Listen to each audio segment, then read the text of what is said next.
चलो अब अपनी आज की क्लास स्टार्ट करते हैं। लास्ट क्लास में हमने बेसिक बातें करने के बाद nature and scope of business economics पहला चैप्टर अपना थोड़ा सा स्टार्ट किया था, उसके बारे में कुछ बेसिक बातें करी थी।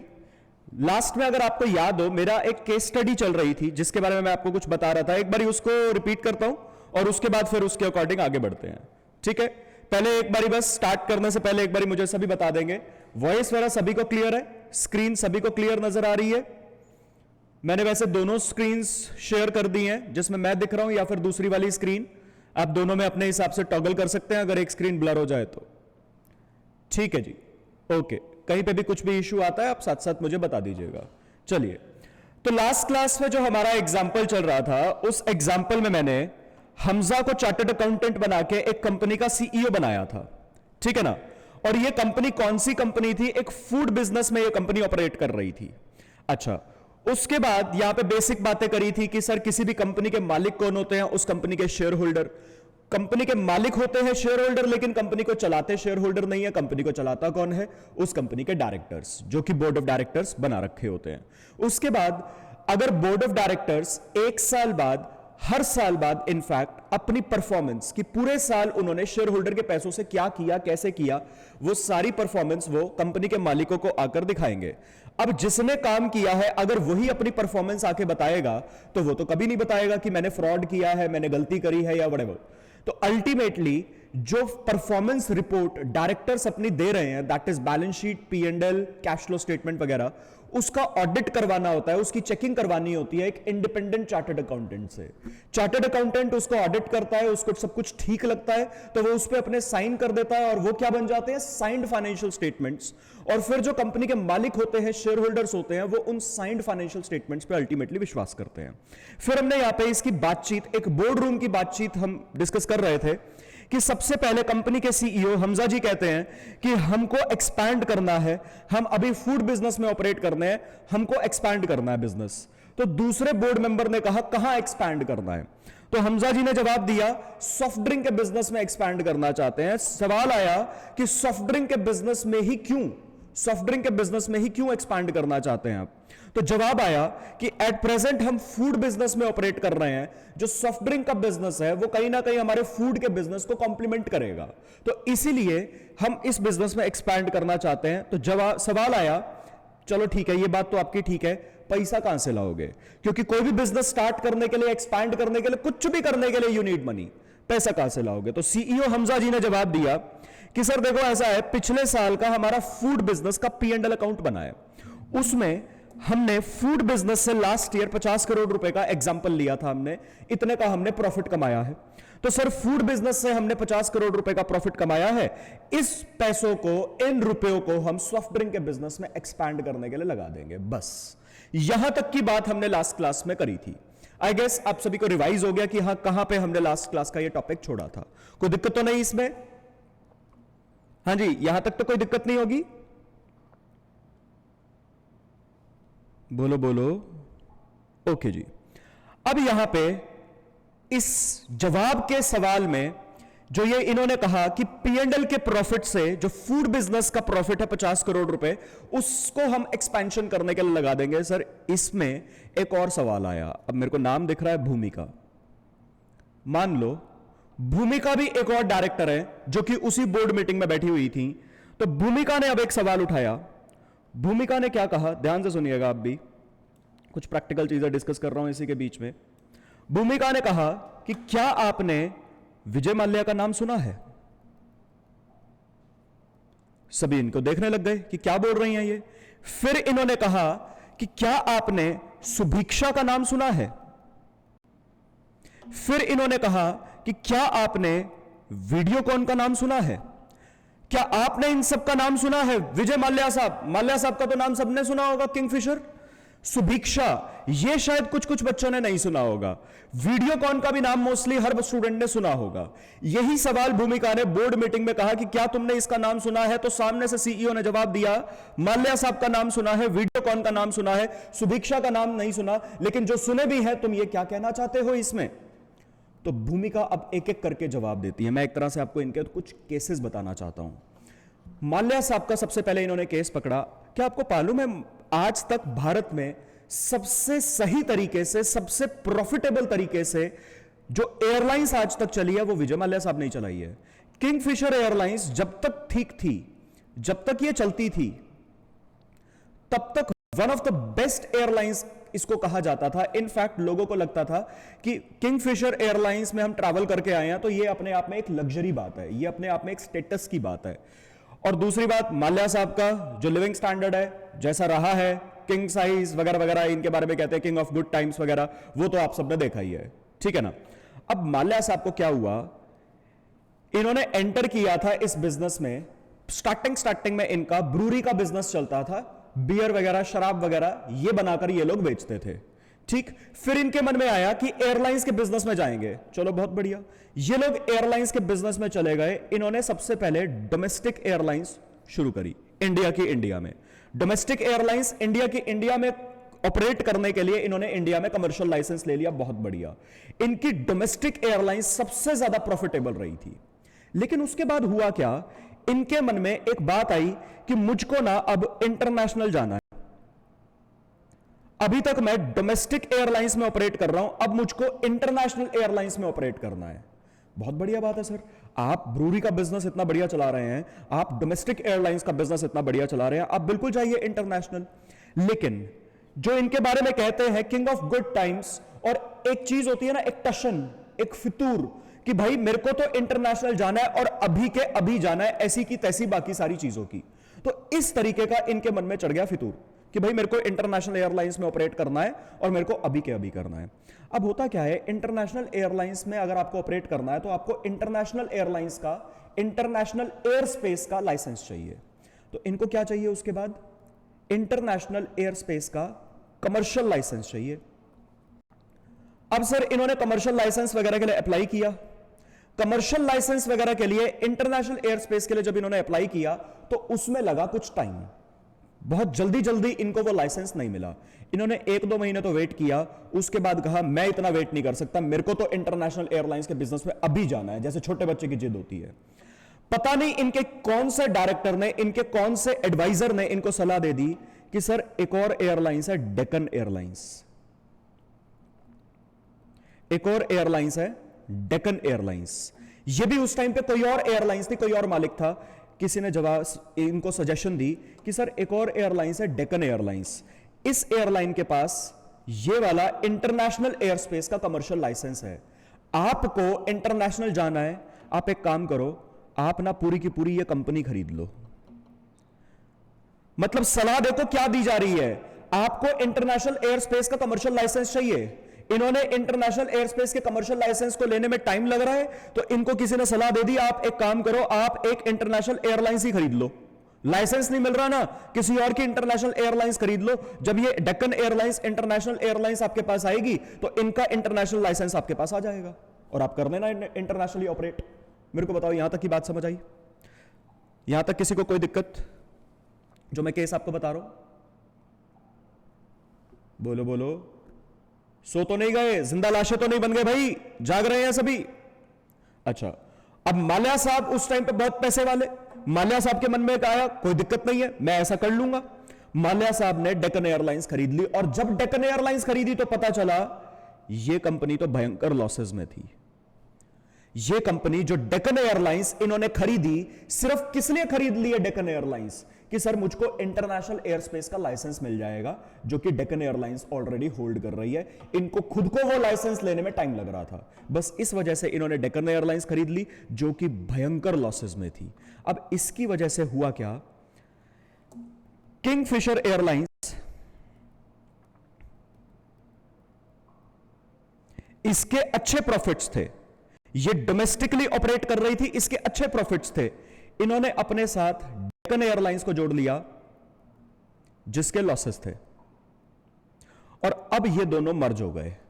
उसके बाद पता चला डेक्कन एयरलाइंस के इतने भयंकर लॉसेस थे कि वो किंगफिशर के अपने इंडिविजुअल प्रॉफिट से सुपरसीड कर गए।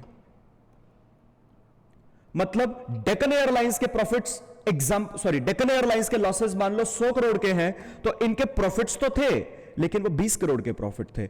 डेक्कन एयरलाइंस के प्रॉफिट्स, डेक्कन एयरलाइंस के लॉसेस मल्टीपल टाइम्स ज्यादा थे किंगफिशर के प्रॉफिट से। तो अल्टीमेटली इसकी वजह से जो ऑलरेडी प्रॉफिटेबल बिजनेस था वो भी लॉसेस में आ गया। और सर ये इस बात से कभी उभर ही नहीं पाए। दूसरी बात, डेक्कन एयरलाइंस खरीदने के लिए जो पैसा चाहिए था वो पैसा इन्होंने बैंक से लोन ले रखा था, जिसका अभी तक केस चल रहा है। आई गेस आपको बेसिक मैंने बताया बिल्कुल छोटे वर्जन में, वैसे ये केस काफी वास्ट है, धीरे धीरे आगे आपके सिलेबस में आना है। यहां तक आपको ये बात समझ आई जो भी मैंने यहां पे डिस्कस किया। तो यहां से एक क्रक्स निकला, जो मैं यहां पे आपको मेन बात बताना चाहता था, उस बात से यहां पे क्रक्स निकला। सर क्या क्रक्स निकला कि अल्टीमेटली किंगफिशर एयरलाइंस का या विजय माल्या साहब का डाउनफॉल कहां पे आया।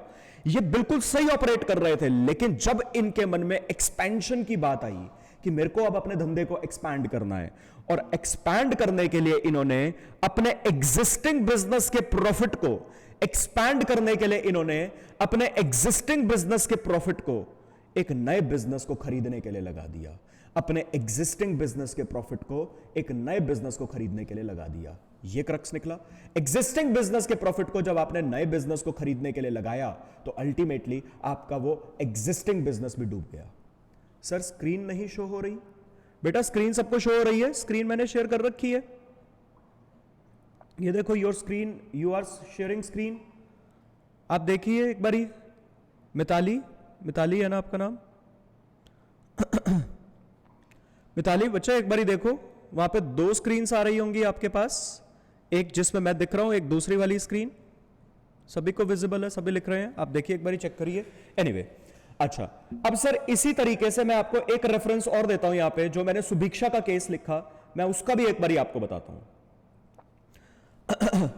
जैसे आज के टाइम पे ये सुपर मार्ट्स होते हैं ना, बिग बाजार हो गया, बिग बास्केट हो गया, इजी डे, रिलायंस फ्रेश, ये सब आपने सुने होंगे।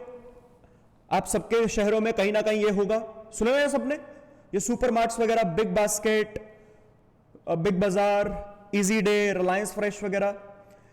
सुभिक्षा एक टाइम पे जो भी मैंने ये नाम लिए, Reliance fresh, big basket, big बाजार, इजी डे वगैरह, एक टाइम पे ये कुछ एग्जिस्ट नहीं करते थे। कौन एग्जिस्ट करता था? सुभिक्षा एग्जिस्ट करता था। ये बात 97-98 की है, 1997-1998। उस टाइम पे सुभिक्षा सुपरमार्ट में सबसे बड़ा ब्रांड हुआ करता था भारत में। सुभिक्षा के जो अपने स्टोर्स थे वो कुछ जगहों पर ही सिचुएटेड थे। मान लो मैं बात करूं, मान लो इनके अपने स्टोर्स दिल्ली में सिचुएटेड हैं और यहां से ये बहुत अच्छा प्रॉफिट अर्न कर रहे थे, बहुत प्रॉफिट्स में इनके ये स्टोर्स चल रहे थे जो दिल्ली में खुले हुए थे। अब सुभिक्षा के मन में आया कि मेरे को एक्सपैंड करना है। बहुत बढ़िया बात है, इनके भी मन में आ रहा है, हर इंसान के मन में आता है कि उसको एक्सपैंड करना है। इनके मन में जब एक्सपेंशन की बात आई तो किस तरीके के एक्सपेंशन की बात आई? इनके मन में आया कि मेरे को बिजनेस वाइज एक्सपैंड नहीं करना, मेरे को ज्योग्राफिकली एक्सपैंड करना है। ज्योग्राफिकली एक्सपैंड करने का मतलब मुझको अब पैन इंडिया जाना है। अभी एट प्रेजेंट इनके मन में आया हमारे स्टोर सिर्फ दिल्ली में है, मुझको अपने स्टोर्स पूरे भारत में खोलने हैं। यह बात इनके मन में आई, बहुत बढ़िया। अब इन्होंने क्या किया, इन्होंने अब पूरे इंडिया में अगर आपको स्टोर्स खोलने हैं और इस तरीके से आपको सुपरमार्ट का सामान बेचना है, एग्जांपल के लिए इन्होंने बड़ी सारी जगह, चंडीगढ़, मनाली, मुंबई, जम्मू, इस तरीके से जगह जगह इन्होंने अपनी दुकानें खोल दी। अब सर एक बात बताओ, अगर मेरे को चंडीगढ़ में दुकान खोलनी है, मेरे को मनाली में दुकान खोलनी है, मेरे को मुंबई में दुकान खोलनी है, जम्मू में दुकान खोलनी है, एंड सो ऑन, यूपी वगैरह में किसी भी जगह अगर मेरे को अपनी दुकान खोलनी है, या तो मेरे को वो दुकान खरीदनी पड़ेगी, उसके लिए वो बिल्डिंग खरीदनी पड़ेगी, या फिर किराए पर लेनी पड़ेगी। अगर मैं परचेज करता हूं बिल्डिंग वगैरह, तो परचेज करने पर जो भी बिल्डिंग शॉप परचेज करूंगा उस पर डिप्रिसिएशन लगेगा, और अगर मैं किराए पर लेता हूं तो किराया लगेगा, रेंट लगेगा। अल्टीमेटली मैं आपको बताना क्या चाहता हूं, ये दोनों कौन से खर्चे हैं? ये दोनों ही सर फिक्स्ड कॉस्ट हैं। अब फिक्स्ड कॉस्ट में दिक्कत क्या होती है, ये आप सबको पता है। फिक्स्ड कॉस्ट वो खर्चा, आप काम करो या ना करो, आप 1 यूनिट बेचो, आप 10 यूनिट बेचो, आप 1 लाख यूनिट बेचो, आप 1 करोड़ यूनिट बेचो, या आप शटर डाउन करके बैठ जाओ, आपका ये खर्चा तो आएगा ही आएगा। कैसे सर? बड़ी सिंपल सी बात है। मान लो आप लैंडलॉर्ड हो, मैं आपके पास आया और मैंने आपको कहा मेरे को कमर्शियली कोई जगह चाहिए आपसे, आपने मेरे को किराए पर वो जगह दे दी, आपने मेरे साथ लीज अग्रीमेंट साइन कर लिया, अग्रीमेंट में लिख दिया। अच्छा, जो ये लीज साइन होती है कमर्शियल जगहों की, जो लीज अग्रीमेंट साइन होता है या कमर्शियल जगहों का जो रेंट अग्रीमेंट साइन होता है, उसमें लिखा जाता है कि आप 2 साल से पहले जगह नहीं छोड़ोगे, आप 3 साल से पहले जगह नहीं छोड़ोगे। तो लीज अग्रीमेंट या रेंट अग्रीमेंट कोई 1-2 महीनों का नहीं होता, वो 2 साल 3 साल का मिनिमम कम से कम होता है। मैंने वो अग्रीमेंट साइन कर दिया और उसके बाद 3 महीने दुकान चलाने के बाद मैं आपके पास आया कि मैं ये जगह छोड़ना चाहता हूं। आप कहोगे अग्रीमेंट देख, अग्रीमेंट में तूने लिखा हुआ है 2 साल से पहले जगह नहीं खाली करेगा। तो मेरे कहने का मतलब है 1 यूनिट बिके, 2 बिके, ना बिके, आपको ये फिक्स कॉस्ट का खर्चा तो करना ही पड़ेगा। ये इन्होंने इकट्ठे इतने लार्ज स्केल पर एक्सपैंड किया कि पहले आप सिर्फ दिल्ली में ऑपरेट कर रहे थे, इन्होंने चंडीगढ़ में भी दुकानें खोल दी, मनाली में भी दुकानें खोल दी, मुंबई में भी, जम्मू में भी, पूरे भारत में इन्होंने दुकानें खोल दी और हर जगह किराए का खर्चा, हर जगह किराए पे दुकानें ले ली। मतलब इनका एकदम से एक्सपोनेंशियली, एक होता है थोड़ा थोड़ा करके इंक्रीज होना, एक होता है इकट्ठे एकदम से 1 लाख रुपए से 10-10 करोड़ रुपए से खर्चा बढ़ जाना। इनका एकदम से ऐसे एक्सपोनेंशियल रेट से फिक्स्ड कॉस्ट का खर्चा बढ़ गया। अब सर फिक्स्ड कॉस्ट के खर्चे बढ़ने में आपको दिक्कत पता है क्या है? क्या दिक्कत है? अगर मान लो यहां से कोई दुकानें नहीं चलती, आपकी चंडीगढ़ की दुकान नहीं चलती या आपकी मुंबई की दुकान नहीं चलती, अगर इस दुकान पे माल कम बिक रहा है, कस्टमर कम आ रहा है, तो भी फिक्स्ड का खर्चा तो सर आपका होगा ही होगा। अल्टीमेटली ये जो फिक्स्ड का खर्चा इन्होंने इंकर किया, ये पैसा कहां से आया? जो दिल्ली की दुकान बढ़िया चल रही थी, सर यहां के प्रॉफिट को इन्होंने एक्सपैंड करने के लिए जो फिक्स्ड कॉस्ट इंकर करनी थी वहां पे लगा दिया। अल्टीमेटली ये दुकानें नहीं चली, 1-2 जगह की दुकानें नहीं चली, जिस वजह से 1-2 जगहों की, अगर चंडीगढ़ की दुकान नहीं चल रही, चंडीगढ़ में ग्राहक नहीं आ रहा, वहां की फिक्स्ड कॉस्ट कवर अप नहीं हो रही, रिकवर नहीं हो रही। मनाली की दुकान नहीं चली, वहां की फिक्स्ड कॉस्ट रिकवर नहीं हुई। वो फिक्स्ड कॉस्ट का खर्चा इतना बढ़ता गया और उसकी रिकवरी इतनी घटती गई कि यहां पे आ गए लॉसेस। यहां का प्रॉफिट आप यहां के खर्चे को कवर अप करने के लिए लगा चुके थे और वो सारा पैसा डूब गया। अल्टीमेटली आपका एग्जिस्टिंग बिजनेस भी डूब गया, क्योंकि एग्जिस्टिंग बिजनेस को फिर सस्टेन करने के लिए आपके पास पैसा नहीं था। अल्टीमेटली यहां से भी क्रक्स क्या निकला? आपने जब अपने एग्जिस्टिंग बिजनेस का पैसा एक नए बिजनेस को एक्सपैंड करने के लिए लगाया, नया बिजनेस तो डूबा ही डूबा, वो आपका एग्जिस्टिंग बिजनेस भी लेकर डूब गया। मेरे को बताइए, आपको समझ आया? ये सुभिक्षा वाला केस आपको समझ आया? कोई दिक्कत है इसमें? हाँ जी, बताएंगे। आवाज वगैरह सबको क्लियर है? क्लास एकदम सही चल रही है? कोई दिक्कत तो नहीं आ रही किसी को? नींद में तो नहीं है कोई नालायक? जाग रहे हैं सभी? चलिए, अच्छा, इसी तरीके से मैंने जैसे आपके सामने लिखा वीडियोकॉन, वीडियोकॉन में भी सर ऐसा ही हुआ। एक टाइम पर, आज तो सैमसंग, एलजी ये सब ब्रांड्स चल रहे हैं, एक टाइम था, शायद आपने भी अपने घरों में देखा होगा, जब पुराने वाले टीवी चला करते थे। अब तो वो एलसीडी फ्लैट टीवीज आ गए ना, पहले वो बॉक्स टीवी हुआ करते थे, शायद आपने पुराने अपने किसी ने अपने घर में देखे होंगे। एक टाइम था, घर में वॉशिंग मशीन हो, टेलीविजन सेट हो, कुछ भी हो, इलेक्ट्रॉनिक्स की कोई भी चीज हो, Videocon was the brand name. Videocon बहुत बड़ा ब्रांड नेम हुआ करता था। और आज की तारीख में अगर आप देखो, वीडियोकॉन का नामो निशान खत्म है, वीडियोकॉन एग्जिस्ट नहीं करता मार्केट में। सर ऐसा क्या हुआ?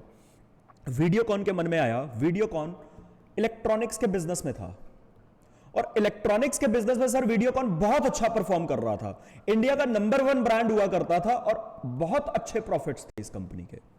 लेकिन फिर इनके भी मन में आया, यार हम भी एक्सपैंड करेंगे। और इन्होंने एक्सपैंड करने की बात जब सोची, तो इन्होंने सोचा हम दूसरे धंधे में एक्सपैंड करेंगे, हम अलग तरीके के बिजनेस में एक्सपैंड करना चाहते हैं। इनके मन में आया, हम रियल एस्टेट में एक्सपैंड करेंगे। बहुत बढ़िया सर, आप रियल एस्टेट में एक्सपैंड करिए। इन्होंने रियल एस्टेट में जब एक्सपैंड किया, इन्होंने अपनी रियल एस्टेट फर्म का नाम रखा धूत रेजिडेंसी। अब मेरे को नहीं पता आपने अपने अपने शहरों में देखा है या नहीं।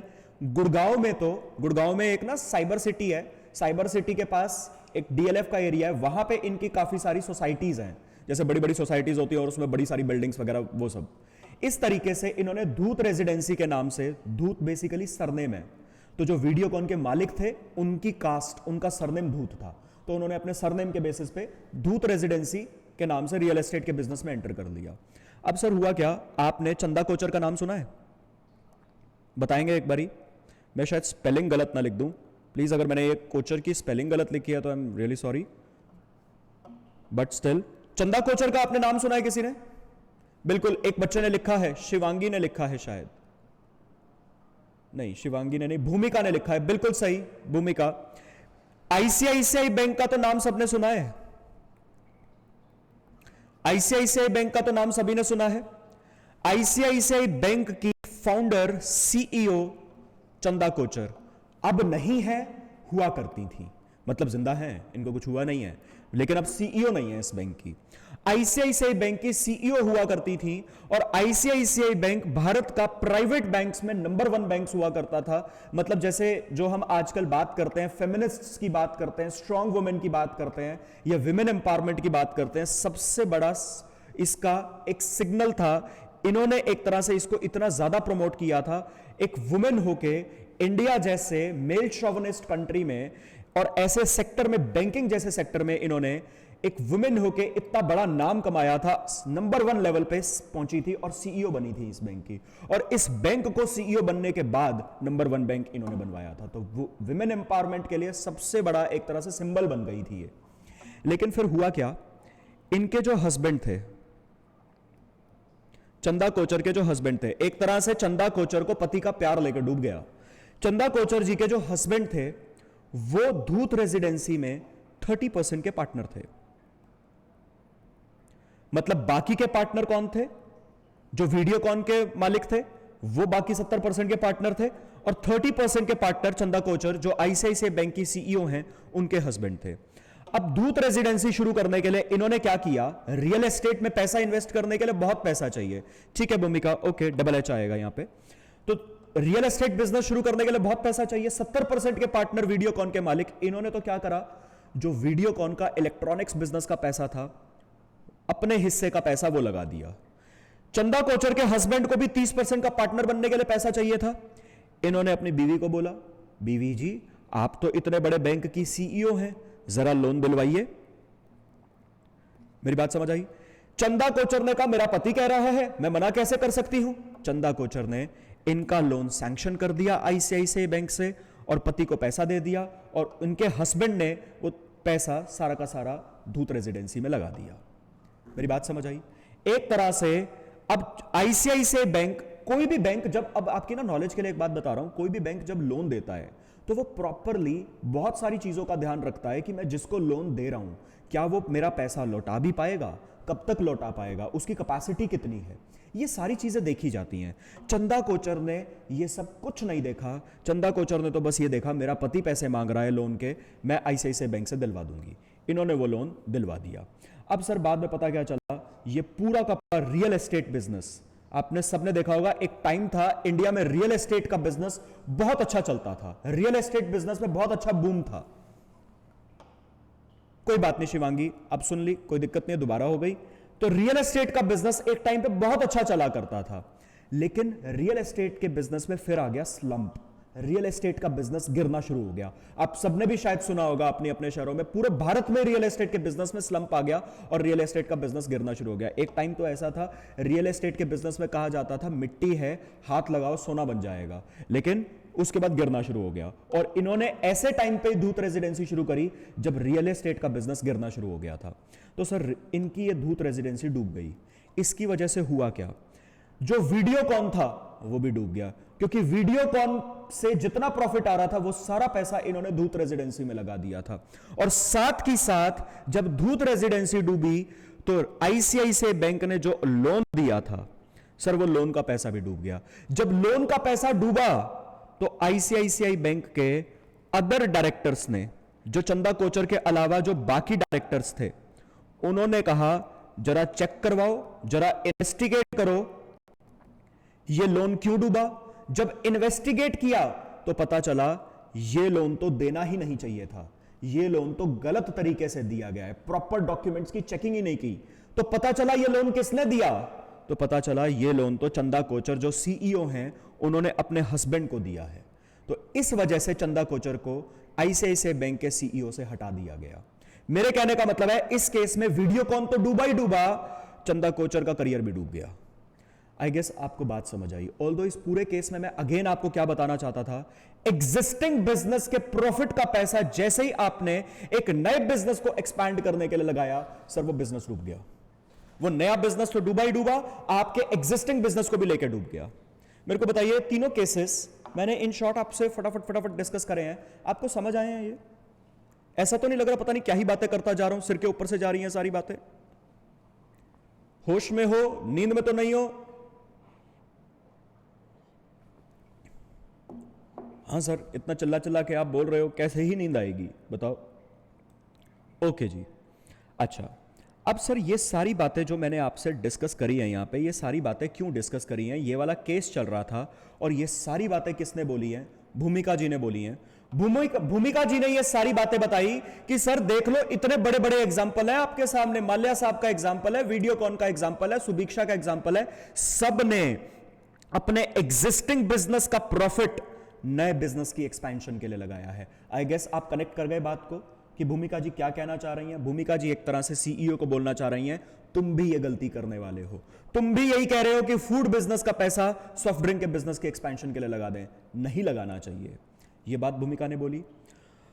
उसके बाद वापस से हम आते हैं सीईओ के पास। अब सीईओ ने क्या बोला इस बात के जवाब में? सीईओ ने कहा देखो दो चीजें हैं। पहली चीज, एक काम करते हैं, मेरे को आपकी बात बड़ी जेन्युइन लगी है, फूड बिजनेस से हमने 50 करोड़ रुपए का प्रॉफिट कमाया है, मेरे को आपकी बात बहुत जेन्युइन लगी है, इसलिए एक काम करते हैं, सॉफ्ट ड्रिंक के बिजनेस में एक्सपैंड जो करना है ना, मान लीजिए सॉफ्ट ड्रिंक के बिजनेस को एक्सपैंड करने के लिए आपको 100 करोड़ की जरूरत है। मान के चलते हैं सॉफ्ट ड्रिंक के बिजनेस में एक्सपैंड करने के लिए आपको 100 करोड़ की जरूरत है, तो कंपनी का मालिक, कंपनी का सीईओ कहता है मैं एक काम करता हूं, फूड बिजनेस में से सॉफ्ट ड्रिंक के बिजनेस में 20 करोड़ रुपया निकाल लेता हूं, बाकी का 30 करोड़ रुपया यहीं पे रिटेन कर लेता हूं। तो 50 करोड़ रुपए का फूड बिजनेस में प्रॉफिट है, 30 करोड़ रुपया फूड बिजनेस में ही रिटेन कर लेता हूं कि कल को अगर सॉफ्ट ड्रिंक का बिजनेस डूब भी गया तो फूड के बिजनेस को चलाने के लिए मेरे पास इनफ फंड हो। 20 करोड़ रुपया मैं सॉफ्ट ड्रिंक के बिजनेस में भेज देता हूं। एक तरह से 20 करोड़ रुपए पे अपनी किस्मत आजमा लेता हूं, देख लेता हूं क्या होता है क्या नहीं। तो बाकी डायरेक्टर्स ने कहा सॉफ्ट ड्रिंक का बिजनेस एक्सपैंड करने के लिए तो तुमको 100 करोड़ रुपया चाहिए, एग्जिस्टिंग बिजनेस से तो तुम सिर्फ 20 करोड़ रुपया निकाल के ला रहे हो, बाकी पैसा कहां से आएगा? तो इन्होंने समझाया सर कोई भी कंपनी होती है, अब यहां पर काफी बच्चे आप लोग लास्ट क्लास में कुछ बातें लिख रहे थे, वो बातें मैं अब यहां पे मर्ज करूंगा। तो कंपनी का सीईओ कहता है सर कोई भी कंपनी होती है वो कहां कहां से पैसा उठा सकती है?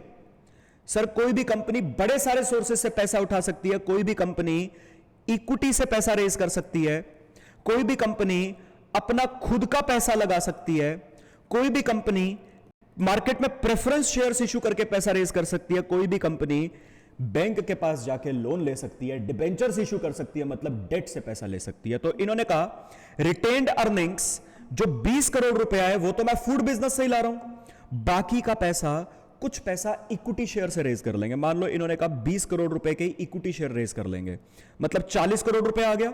फिर इन्होंने कहा एक काम करते हैं 30 करोड़ रुपए के प्रेफरेंस शेयर्स इशू कर देंगे, कितना आ गया? 70 करोड़ रुपए आ गया। फिर उन्होंने कहा 30 करोड़ रुपया और जो चाहिए वो हम फाइनेंशियल इंस्टीट्यूशन से या तो किसी बैंक से या फिर स्टॉक मार्केट में या किसी फाइनेंशियल मार्केट में डिबेंचर्स वगैरह इशू करके, पब्लिक डेट वगैरह इशू करके हम वो पैसा रेज कर लेंगे। अल्टीमेटली 20 करोड़ रुपया इक्विटी से आया, 20 करोड़ रुपया रिटेन्ड अर्निंग से आया, 30 करोड़ रुपया प्रेफरेंस शेयर इशू करके आया, 30 करोड़ रुपया डेट से आया, 100 करोड़ रुपया इस कंपनी के पास इकट्ठा हो गया। ये किसके पास इकट्ठा हुआ? सॉफ्ट ड्रिंक बिजनेस की एक्सपेंशन के लिए। अब इस 100 करोड़ रुपए को हम आगे इन्वेस्ट कर देंगे। कहां इन्वेस्ट कर देंगे? सॉफ्ट ड्रिंक बिजनेस शुरू करने के लिए आपको जो जो एसेट्स चाहिए, आपको मशीन चाहिए, आपको प्लांट चाहिए, आपको बिल्डिंग चाहिए, जो भी आपको चाहिए वहां पे इन्वेस्ट कर देंगे। इन एसेट्स की हेल्प से आप क्या कर पाओगे? प्रोडक्शन कर पाओगे। इन एसेट्स की हेल्प से आप प्रोडक्शन कर पाओगे, और जब वो प्रोडक्शन होगी तो सर इसी प्रोडक्शन को तो आप मार्केट में बेचोगे, और इसी प्रोडक्शन को जब आप मार्केट में बेचोगे तो आपको प्रॉफिट होगा, मतलब आप रिटर्न कमाओगे। मेरे को बताओ ये सारा केस आपको समझ आया? स्पेसिफिकली जो मैंने यहां पे ये रखा, हाँ जी, यहां तक की बातें आपको समझ आई? तो सर जो मैंने यहां पे आपको बताया कि इस तरीके से अलग अलग रिसोर्सेज से पैसा रेज किया, कुछ पैसा इक्विटी से लाए, कुछ प्रेफरेंस से लाए, कुछ डेट से लाए, अलग अलग रिसोर्सेज से जो पैसा रेज किया, इसी को सर कहते हैं फाइनेंशियल प्लानिंग करना। इसी को बोला जाता है फाइनेंशियल प्लानिंग करना। आई गेस यहां पे ये सारी बातें आपको क्लियर है। और बाय द वे एक लिंकेज के लिए आपको बता देता हूं, ये जो मैंने इस तरीके से यहां पे रखा ना कि एक कंपनी है जो कि इक्विटी प्रेफरेंस डेट से पैसा रेज करेगी, उसके बाद उस पैसे को आगे इन्वेस्ट करेगी अपने एसेट्स में। अगर किसी को थोड़ी बहुत भी कंफ्यूजन हो तो मैं आपकी अंडरस्टैंडिंग के लिए बता रहा हूं, ये मैंने और कोई नई बात नहीं है, ये आपकी बैलेंस शीट ही लिखी है। बैलेंस शीट में भी तो आप यही लिखते हो, लायबिलिटी साइड पे आप लिखते हो इक्विटी, प्रेफरेंस, डेट, वो प्रॉपर लाइन आइटम्स बना के, हेडिंग्स बना के, वो अलग बात है। यहां पे ये सारा आप लिखते हो, ये सारा क्या होता है, कैपिटल एम्प्लॉयड होती है। ये कैपिटल एम्प्लॉयड का मतलब कितना पैसा आपने लगाया है एक धंधे में, या फिर इसको बोलते हैं सोर्सेज ऑफ फाइनेंस। आपके पास पैसा कहां कहां से आया है एक बिजनेस के लिए, और इसी पैसों को आप इन्वेस्ट करते हो अपनी बैलेंस शीट में, एसेट्स में, fix assets, non current assets, current assets वगैरह वगैरह, उनमें। समझ आया आपको? ये कोई दिक्कत यहां तक? बताएंगे एक बार, यहां तक की सारी बातें क्लियर? ठीक है जी। अच्छा, अब इसके बाद एक बात और सीईओ ने बोल दी। सीईओ ने पहले तो ये सारी बातें समझाई, उसके बाद सीईओ ने कहा देखो ऐसा है, एक तरह से मैं तुमको एग्जिस्टिंग बिजनेस से ना सिर्फ 20 करोड़ रुपए का सट्टा खेलने की बात कर रहा हूं। 20 करोड़ रुपए पर अपनी किस्मत आजमा लेते हैं, और अगर तुम नहीं मानते तो भी मेरे को एक्सपैंड तो करना ही है, मैं तो करूंगा ऐसे। ठीक है जी, अब आप अपनी चलाओगे तो करो फिर। उसके जवाब में अब एक और सवाल आया। अब यहां पे याशी का नाम मेरे को दिख रहा है।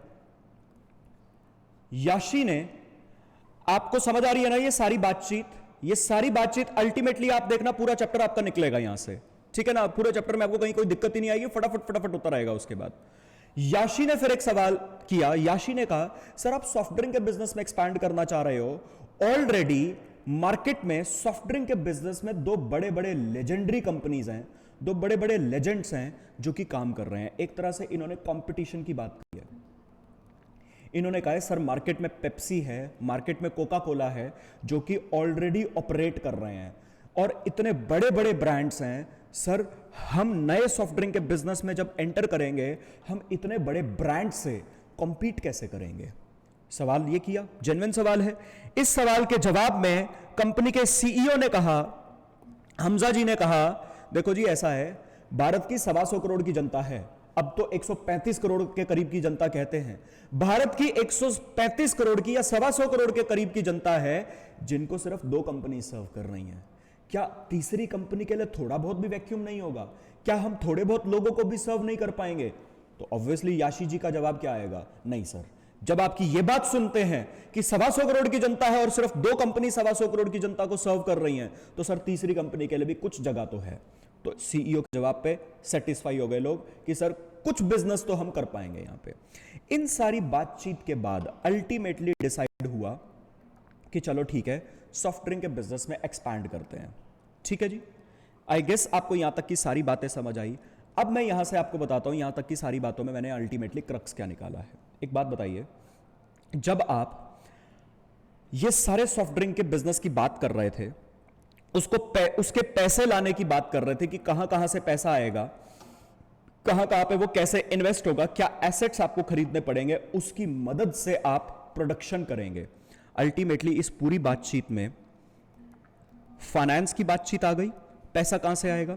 इस पूरी बातचीत में प्रोडक्शन कैसे होगी, प्रोडक्शन करने के लिए आपको क्या चाहिए, एसेट्स चाहिए, बिल्डिंग चाहिए, मशीन चाहिए, प्लांट चाहिए, और इन एसेट्स को खरीदने के लिए आपको पैसा चाहिए।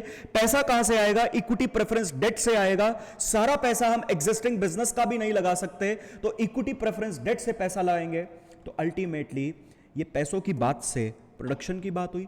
और सर जब प्रोडक्शन की बात होगी, आपका प्रोडक्ट बनेगा, तो कॉस्ट की भी बात होगी।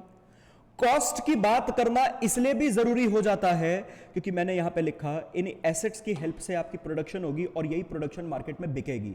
मार्केट में अगर ये प्रोडक्शन बेचनी है तो सर आपको सेलिंग प्राइस बतानी पड़ेगी अपने प्रोडक्ट की। और सर किसी भी प्रोडक्ट की सेलिंग प्राइस कैसे पता चलती है? मान लो आप कोई प्रोडक्ट बना रहे हो, तो आप क्या करोगे? आप सबसे पहले उस प्रोडक्ट का खर्चा निकालोगे कि उस प्रोडक्ट को बनाने के लिए आपका खर्चा कितना आया है। जब आपके पास खर्चा आएगा तब उसमें आप अपना डिजायर्ड मार्कअप ऐड करोगे कि भाई इतना प्रॉफिट हम इस प्रोडक्ट से कमाना चाहते हैं, तब जाके आप सेलिंग प्राइस निकाल पाओगे। तो मेरे कहने का मतलब है, प्रोडक्शन की बात होगी तो कॉस्ट की भी बात करनी पड़ेगी, क्योंकि कॉस्ट की बात होगी तो ही सर प्रोडक्ट के प्राइसेस की बात हो पाएगी। एंड बाय द वे, जब प्रोडक्ट के प्राइसेस की बात होगी तो प्राइसेस के बेसिस पर प्रोडक्ट की मार्केट में डिमांड कितनी रहेगी और प्रोडक्ट की मार्केट में सप्लाई कितनी रहेगी, यह डिसाइड होगा। प्राइसेस के बेसिस पे ही आप कहते हो जितने ज्यादा प्राइसेस उतनी कम डिमांड, एंड वाइस वर्सा। या आप कहते हो जितने ज्यादा प्राइसेस उतनी ज्यादा सप्लाई। सिंपल बात करिए, यहां पे डिटेल में ये सारी डिस्कशंस मेरे को करनी है धीरे धीरे इन चैप्टर्स में। तो आप डिमांड एंड सप्लाई की बात करोगे। और सर जब ये वाला सवाल किया था कि मार्केट में ऑलरेडी दो बड़े बड़े लेजेंड्स हैं, वो मार्केट में एग्जिस्ट करते हैं, हम उन लेजेंड से कैसे, इतने बड़े बड़े दो ब्रांड से हम कैसे कॉम्पीट करेंगे, कंपटीशन की बात हुई। इसका मतलब कौन सी बात हो गई?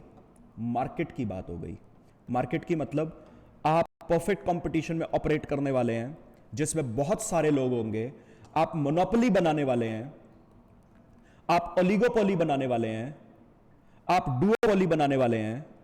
आप क्या बनाने वाले हैं, किस तरीके की मार्केट में आप काम करेंगे, जब यह पता चलेगा तो ही आप डिसाइड कर पाएंगे कि आपकी एडवर्टाइजमेंट स्ट्रैटेजी क्या होगी, किस तरीके से आप अपने प्रोडक्ट को मार्केट में लॉन्च करेंगे। आई गेस आपको बात समझ आई, यहां तक की सारी बातें क्लियर हैं आपको? बताइए, ये जो पूरी डिस्कशन मैंने बोर्ड रूम की आपको बताई, वहां से जो मैंने ये क्रक्स निकाला है, finance, production and cost, price, demand and supply, markets, क्या ये सब आपको समझ आया? जी सर, ओके। अब आप देखिए, मैंने लास्ट क्लास में आपको आपका इकोनॉमिक का सिलेबस बताया था। उस सिलेबस में सर आपका एक चैप्टर प्रोडक्शन एंड कॉस्ट था, उस सिलेबस में सर आपका एक चैप्टर डिमांड एंड सप्लाई था, उस सिलेबस में सर आपका एक चैप्टर मार्केट्स था, उस सिलेबस में सर आपका एक चैप्टर बिजनेस साइकिल्स था, जो कि इस फाइनेंस की बात करता है। अल्टीमेटली मैं इस पूरे रेफरेंस से, इस पूरी केस स्टडी से आपको क्या समझाना चाह रहा था? लास्ट क्लास में मैंने एक बात बोली थी। क्या बात बोली थी सर?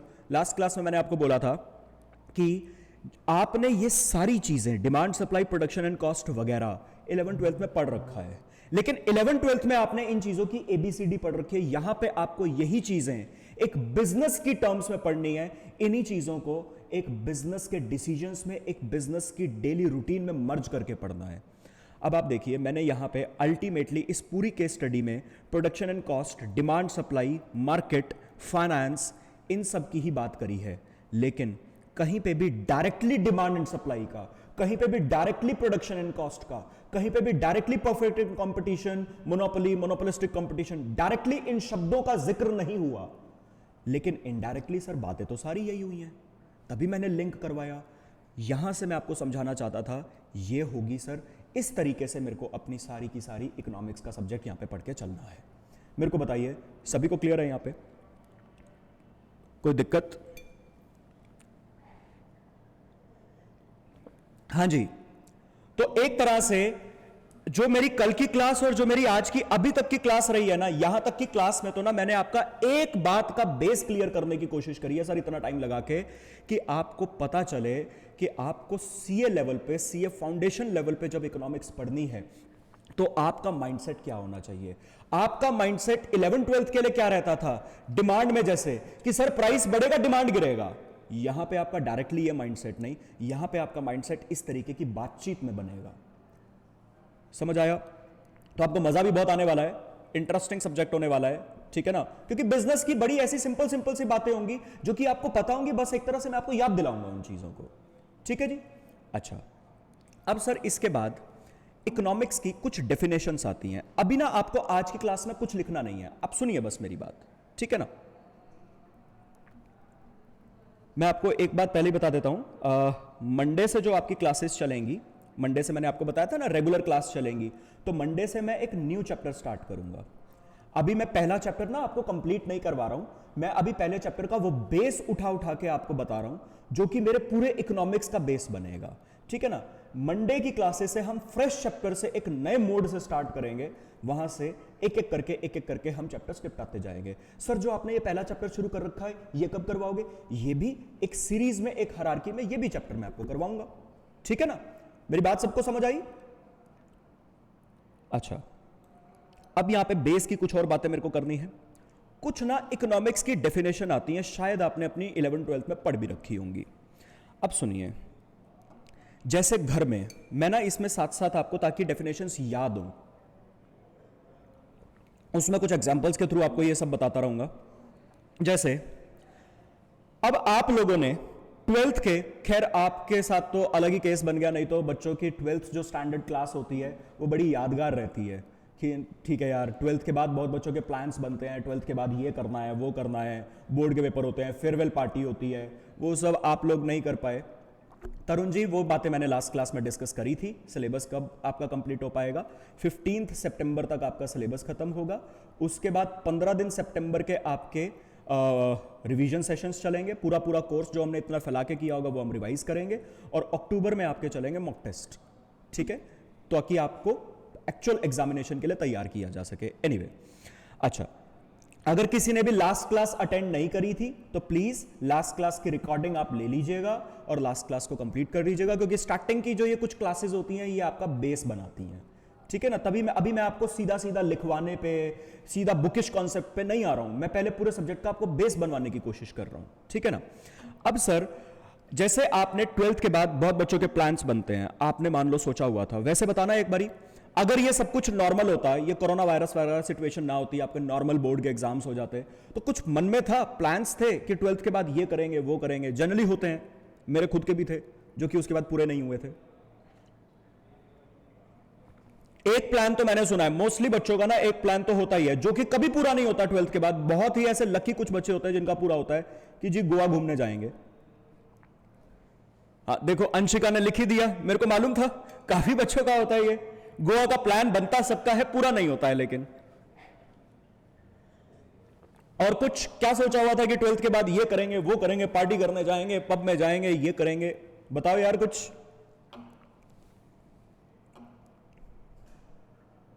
यस सर बोल रहे हो, बताओ तो सही क्या सोचा हुआ था। रसन कह रहा है सर केदारनाथ जाना था, जगह बड़ी अच्छी है यार केदारनाथ वैसे। और कुछ मतलब अल्टीमेटली घूमने फिरने सर, चलो अल्टीमेटली केदारनाथ जाना था, गोवा जाना था, वो घूमने फिरने वाली चीजें मैंने यहां पे लिख दी। अंश कह रहा है सर बैंगलोर जाना था। हो सकता है किसी बच्चे ने सोचा हो यार शॉपिंग भी जाना था, बड़े टाइम हो गए पढ़ते रहे हैं, अच्छी सी शॉपिंग करने जाना है, घूमने जाएंगे सर फैमिली के साथ। ओके मानसू। अच्छा, किसी नालायक ने यह भी सोचा होता है यार अब तो मेरी 12th हो गई, अब तो मैं 18 साल का हो गया, मेजर हो गया हूं, मेजॉरिटी अटेन कर ली है, अब मैं जाऊंगा डेट पे। उसके बाद कोई नालायक ने सोचा होता है यार पार्टी करनी है, किसी बढ़िया से पब में जाऊंगा, वहां पे पार्टी करूंगा। किसी ने सोचा होता है यार मूवी देखूंगा कम से कम। तो इस तरीके के बड़े सारे प्लान्स थे कि सर ये करना है, वो करना है, ये करना है, वो करना है। अब मान लो हमारी 12वीं के पेपर खत्म हुए, अल्टीमेटली हम फ्री हो गए। अब 12वीं के पेपर में ना भले ही पेपर जैसे मर्जी हो, पेपर अच्छे हो, पेपर खराब हो, एक बारी जब पेपर खत्म होते हैं ना तो ये बड़ा होता है हाँ सुकून, चलो बला टली, पेपर खत्म हो गए। मीत कह रहा है सर बाद की बात तो आप बाद में ही करो, पहले तो हमें 12वीं में ही मजे लेने थे, वही तबाह हो गए। कोई बात नहीं मीत, अभी आगे की बड़ी जिंदगी बची है, उसमें मजे लेना, ठीक है ना। सीए में भी कई जगहों पे मजे आने वाले हैं, बताऊंगा आपको कभी। अच्छा, तो अब इतने सारे शौक थे, ये सारे शौक पूरे करने थे। आप गए बोर्ड के पेपर खत्म करने के बाद पप्पा के पास जाके आपने कहा पप्पा मेरे शौक हैं इतने सारे, मेरे को गोवा जाना है घूमने, मेरे को शॉपिंग जाना है, मेरे को डेट जाना है, मेरे को पार्टी करने जाना है, मेरे को मूवी देखने जाना है, वगैरह वगैरह, इतने सारे मेरे शौक हैं। और पप्पा शौक बड़ी चीज है, लाओ निकालो पैसे, मेरे को इतने सारे अपने शौक पूरे करने हैं। पप्पा ने जेब में हाथ डाला और बड़े ही एटीट्यूड के साथ जेब में से 2000 रुपए का गुलाबी नोट निकाल के आपको कहा जा बेटा जा, जी ले अपनी जिंदगी। एक बारी के लिए तो आप हैरान रह गए और अपने मन में सोच रहे हो अरे पापा इतने सारे शौक आपको गिनवाए और आपने 2000 दिए सिर्फ, मतलब आप मेरा मजाक उड़ा रहे हो। बिल्कुल सही मनीषा, ऐसे कैसे चलेगा। मनीषा कह रही है सर नया फोन भी लेना था, इन्होंने तो सिर्फ 2000 रुपए निकाल के दिए। गजब बात, वो मीम नहीं आता, गजब बेइज्जती है। कोई बात नहीं, अब सर 2000 रुपए दिए, अब पप्पा से जबान लड़ाने की हिम्मत तो मेरे में आज तक नहीं है, आप में भी नहीं होगी ऐसा मेरे को लगता है, ठीक है ना। पापा लोग से ना यार अलग टाइप का एक डर लगता है, चाहे वो बिल्कुल ना डांटे लेकिन थोड़ा सा डर लगता है, खासकर हम लड़कों को। एनीवे, तो उसके बाद अब पप्पा ने जब 2000 रुपए निकाल के दिए, अब सर क्या करेंगे। मीत कह रहा है नहीं सर मेरे को नहीं लगता। ओके मीत, आप एक्सेप्शन हो, कोई बात नहीं। अब आपने क्या किया, आपने सोचा यार देखो पापा से तो और पैसे नहीं मांग सकते, अब जो भी करना है इन 2000 रुपए में करना है। तो अब आपने सोचा यार गोवा तो ना हो पाएगा, काट दो। फिर आपने सोचा देखो ऐसा है, इसको तो सबसे पहले काट दो, क्योंकि 2000 रुपए में अगर ये करने की कोशिश करी तो दोबारा कभी डेट पे जाने लायक बचूंगा नहीं, ठीक है ना, इस पे तो अच्छा खर्चा होता है। चलो जी, ये भी काट दिया। वो कह रहा है सर दिल्ली तो जा सकते हैं, हाँ कोई बात नहीं। तुम दिल्ली गई हो क्या क्षितिज, तभी बोल रहे हो क्या, तुम दिल्ली गई हो। एनीवे, फिर आपने सोचा सर एक काम करूंगा, अच्छा गुड़गांव से हो, ओके क्षितिज।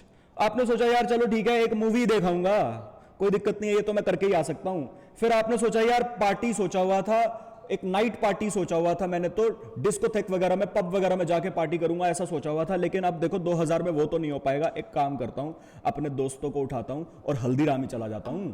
हल्दीराम में जाके थोड़ा बहुत खाना पीना कर लेंगे और उसमें भी कॉन्ट्री कर लेंगे, फिर कोई बात नहीं, पार्टी का लेवल ही तो घटा है, कोई दिक्कत नहीं है। फिर आपने बचे हुए जो पैसे थे उससे आपने सोचा यार चलो एक आधी टी शर्ट खरीद लेता हूं जो भी है, तो आपने शॉपिंग कर ली। मतलब सबसे पहले आपने सोचा यार मूवी तो बहुत जरूरी है मेरे लिए। फिर आपने सोचा दूसरे नंबर पे थोड़ा सा रेजुविनेट होने के लिए, रिफ्रेश होने के लिए यार थोड़ी बहुत नॉर्मल लेवल की पार्टी कर लेता हूं, बचे हुए पैसों से शॉपिंग कर लेता हूं। गोवा और डेट तो हो नहीं पाएगा। अल्टीमेटली यहां पे इस छोटे से एग्जांपल में मैं आपको बताना क्या चाह रहा था, पप्पा ने जो 2000 रुपए दिए ये हैं आपके रिसोर्सेस, और जो इकोनॉमिक्स में आप बिल्कुल बेस पढ़ते हो, पप्पा ने जो पैसे दिए ये हैं आपके रिसोर्सेज, और सर ये रिसोर्सेज थे बड़े लिमिटेड। और जो हमारे शौक थे, पार्टी करने जाना था, गोवा जाना था, मूवी देखने जाना था, शॉपिंग जाना था, डेट पे जाना था, ये जो आपके इतने सारे शौक थे ये थी आपकी जरूरतें, वांट्स, जो कि हैं आपकी अनलिमिटेड। मेरी बात समझ आ गई मैं क्या बताना चाह रहा हूं यहां पे। तो अल्टीमेटली रिसोर्सेज हमेशा लिमिटेड रहते हैं और जरूरतें हमेशा अनलिमिटेड रहती हैं। और सर जब ये सरकमस्टांस होता है, जब रिसोर्सेज लिमिटेड होते हैं और जरूरतें अनलिमिटेड होती हैं, तो आपने उसमें क्या किया, आपने ऐसी सिचुएशन में सर जो जरूरत पूरी ही नहीं हो सकती उस जरूरत को हटा दिया, उस जरूरत को ही खत्म कर दिया और अपने मन को समझा लिया यार ये नहीं करूंगा मैं। और बची हुई जरूरतों में आपने क्या किया, प्रायोरिटाइज किया। क्या किया आपने, प्रायोरिटाइज किया बची हुई जरूरतों को, कि सबसे पहले मेरे लिए कौन सी जरूरत भी सबसे ज्यादा जरूरी है, पहले मैं वो पूरी करूंगा। उसके बाद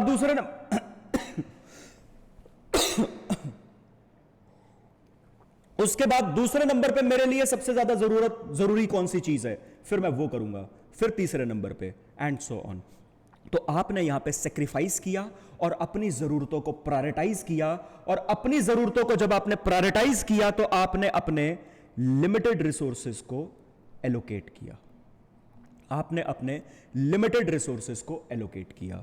तो अल्टीमेटली यहां से क्रक्स क्या बना, रिसोर्सेज सर लिमिटेड होते हैं, जरूरतें अनलिमिटेड होती हैं, और ऐसे सरकमस्टांस में हम पहले अपनी कुछ जरूरतों का सेक्रीफाइस करते हैं, बची हुई जरूरतों को प्रायोरिटाइज करते हैं, और इस प्रायोरिटाइजेशन के बेसिस पर अपने इन लिमिटेड रिसोर्सेज को एलोकेट करते हैं। और सर ऐसा ही करने को क्या बोलते हैं, हाउस होल्ड मैनेजमेंट।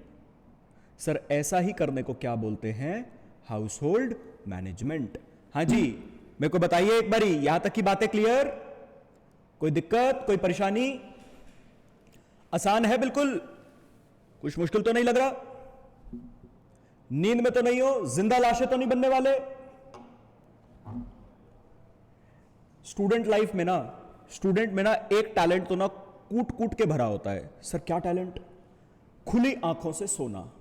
मतलब ये तो स्कूल में पता नहीं मेरे साथ भी कितनी बारी हुआ है, कि टीचर को ताकि पता ना चले खुली आंखों से सोते थे। अच्छा, भूमिका कह रही है रिपीट कर दो। भूमिका जी कहां से रिपीट करूं? पूरा एग्जांपल, पूरी केस स्टडी रिपीट कर दूं? बताइए भूमिका, एक बारी कहां से रिपीट करूं? एंड वाला? अच्छा ठीक है। तो यहां पे मैंने ये बताया कि सर रिसोर्सेज लिमिटेड होते हैं और जरूरतें अनलिमिटेड हैं। इस सर्कमस्टांस में आपने क्या किया? आपकी जो जरूरत पूरी ही नहीं हो सकती, आपने उस जरूरत को काट दिया। मतलब सबसे पहले आपने क्या किया? अपनी जरूरतों में सेक्रीफाइस किया। सबसे पहले आपने क्या किया? अपनी जरूरतों में सेक्रीफाइस किया। उसके बाद जो जरूरतें आपकी पूरी हो सकती हैं उनको आपने प्रायोरिटाइज किया कि यार सबसे पहले मूवी देखना मेरे लिए बहुत जरूरी है। उसके बाद आपने सोचा यार थोड़ी बहुत पार्टी करना मेरे लिए बहुत जरूरी है। फिर आपने सोचा यार बचे हुए पैसों से अब शॉपिंग कर लेंगे। आपने अपनी जरूरतों को प्रायोरिटाइज किया, बची हुई जरूरतों को पहले सेक्रीफाइस किया और बची हुई जरूरतों को फिर आपने क्या किया? प्रायोरिटाइज किया।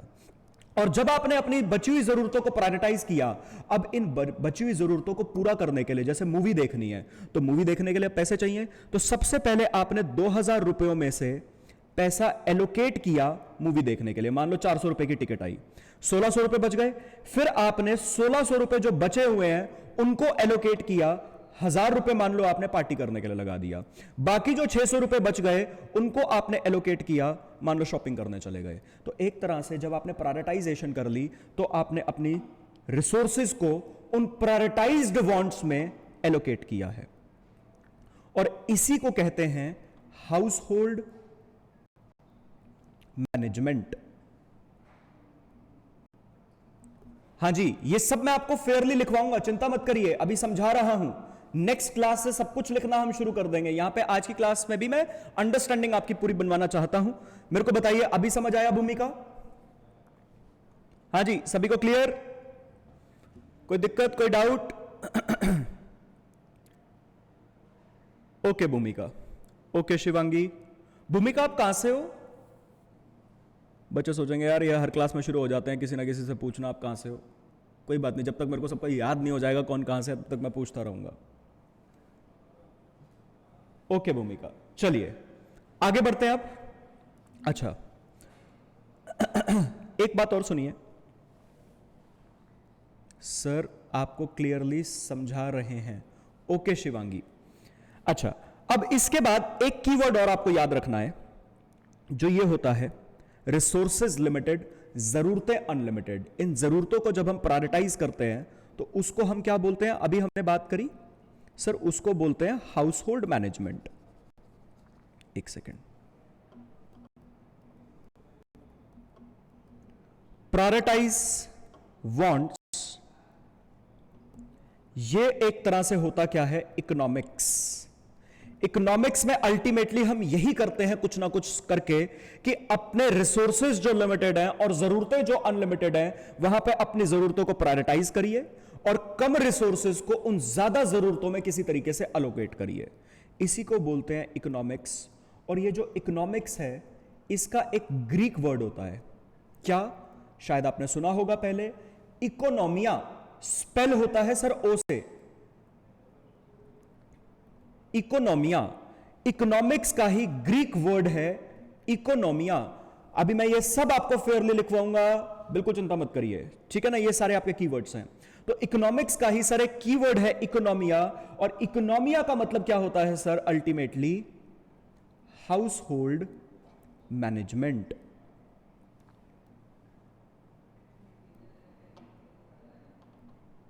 इकोनॉमिया का ही मतलब क्या होता है सर? Household management. और हाउस होल्ड मैनेजमेंट क्या होता है? जरूरतों को प्रायोरिटाइज करना। और जब जरूरतें प्रायोरिटाइज हो जाएं तो अकॉर्डिंगली अपने लिमिटेड रिसोर्सेस को यहां पे अपनी प्रायोरिटाइज्ड वांट्स में एलोकेट करना। ये पूरी लिंकेज मैंने आपको बताई है। प्रायोरिटाइजेशन ऑफ वांट्स अल्टीमेटली क्या कहलाता है? इकोनॉमिक्स। इकोनॉमिक्स का एक ग्रीक वर्ड है इकोनॉमिया। इकोनॉमिया का अपने आप में मतलब क्या होता है? House hold management. और सर हाउस होल्ड मैनेजमेंट क्या होता है? अपनी जरूरतों को प्रायोरिटाइज करना और अपने लिमिटेड रिसोर्सेज को उन जरूरतों में एलोकेट करना। मेरे को बताइए ये लिंकेज आपको समझ आई? छोटी छोटी सी चीजें हैं बड़ी। हां जी, ये लिंकेज आप सभी को समझ आई? जी सर। अच्छा, अब मेरी एक बात और सुनिए। आप में से कौन कौन सा बच्चा स्टॉक मार्केट में इंटरेस्ट रखता है? और अगर आप बोलते हैं आप स्टॉक मार्केट में इंटरेस्ट रखते हैं, तो क्या जानते हैं कि स्टॉक मार्केट क्या है? थोड़ा सा बताइए, बताइए बताइए बताइए। यस सर, सभी लिख रहे हैं। प्रभात, आप बता दो यार, आप कह रहे हो स्टॉक मार्केट में यस सर मेरा इंटरेस्ट है, बहुत अच्छी बात है। सर थोड़ा सा बताएंगे क्या होता है इसमें? Sir there are listed top 50 companies in Nifty and top 30 companies in Sensex. बहुत बढ़िया यश, बहुत अच्छी बात, सही बताया है आपने। Aggregation of buyers and sellers of stocks which represent ownership claims on businesses. ठीक है Anushka, definition point of view से ये भी सही है कहीं ना कहीं। चलिए, अब मैं आपके सामने ना यहां पे एक बेसिक बात लिखने वाला हूं जो कि मेरे आगे पूरे इकोनॉमिक्स में कहीं ना कहीं यूज होगी, ठीक है ना? उसका मतलब मैं आपको धीरे धीरे बताता चलूंगा। आज मेरा मतलब ये मत सोचना सर बस इतना सही बताया। स्टॉक मार्केट काफी डिटेल्ड में है आपके पूरे कोर्स में, तो जहां जहां पे थोड़ी थोड़ी बात कर करके मेरे को बताना होगा। मैं ऐसा नहीं कर सकता हूं कि मैं अपनी पूरी क्लास एक बारी में स्टॉक मार्केट पे डिवोट कर दूं, उसमें क्या होगा, फिर मेरा सिलेबस ही रह जाएगा, ठीक है ना?